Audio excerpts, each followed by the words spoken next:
Right ఇక మిగతా details చూస్తే ఏపీ సీఎం చంద్రబాబు నాయుడుకు సంబంధించిన హెరిటేజ్ కంపెనీలపై సమగ్ర విచారణ చేపట్టాలని హైకోర్టులో పిటిషన్ దాఖలు చేశారు న్యాయవాది రామారావు.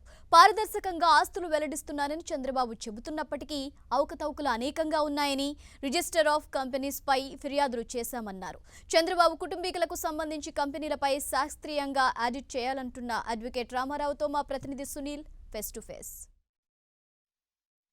ఆంధ్రప్రదేశ్ ముఖ్యమంత్రి నారా చంద్రబాబు నాయుడు సంబంధించిన హెరిటేజ్ కంపెనీలపై కూడా సమగ్ర విచారణకు ఆదేశాలు జారీ చేయాలంటూ కూడా ప్రముఖ న్యాయవాది అడ్వకేట్ రామారావు కూడా హైకోర్టులో పిటిషన్ దాఖలు చేయడం జరిగింది. అసలు ఎందుకు పిటిషన్ దాఖలు చేశారన్న దానిపై మనతో మాట్లాడడానికి పిటిషనర్ అడ్వకేట్ రామారావు ఉన్నారు. సార్ చెప్పండి, ప్రధానంగా చంద్రబాబు నాయుడు ఆంధ్రప్రదేశ్ ముఖ్యమంత్రిపై కూడా పిటిషన్ దాఖలు చేశారు, ఎలాంటి అంశాలు పొందుపరిచారు?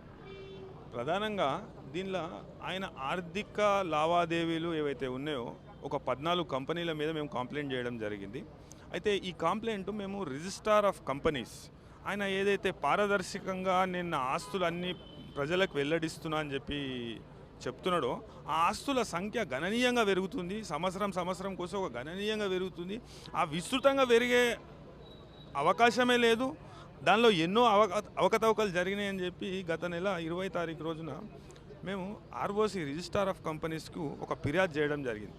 ఆ ఫిర్యాదు చేసే క్రమంలో మేము దీని మీద శాస్త్రీయ పద్ధతిలో ఒక ఆడిట్ అనేది కండక్ట్ చేయాలి. 14 కంపెనీలు ఏవైతే చంద్రబాబు నాయుడు గారి కుటుంబ సభ్యులు మళ్ళీ చంద్రబాబు నాయుడు గారు ప్రత్యక్షంగా దానిలో డైరెక్టర్లుగా ఉన్నారో వీటి మీద ఒక శాస్త్రీయ పద్ధతిలో ఆడిట్ చేసి ఒక సీరియస్ ఫ్రాడ్ ఇన్వెస్టిగేషన్ ఆఫీస్ అనే కేంద్ర ప్రభుత్వ రంగ సంస్థకు దీని విచారణ అనేది హ్యాండ్ ఓవర్ చేయాలని మేము కోరడం జరిగింది.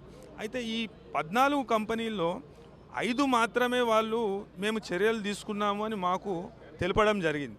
అయితే ఈ మిగతా 9 కంపెనీల్లో మీరు చర్యలు ఎందుకు తీసుకోలేదు అని చెప్పి మేము కోర్టు వారిని ఆశ్రయించినాం. గతంలో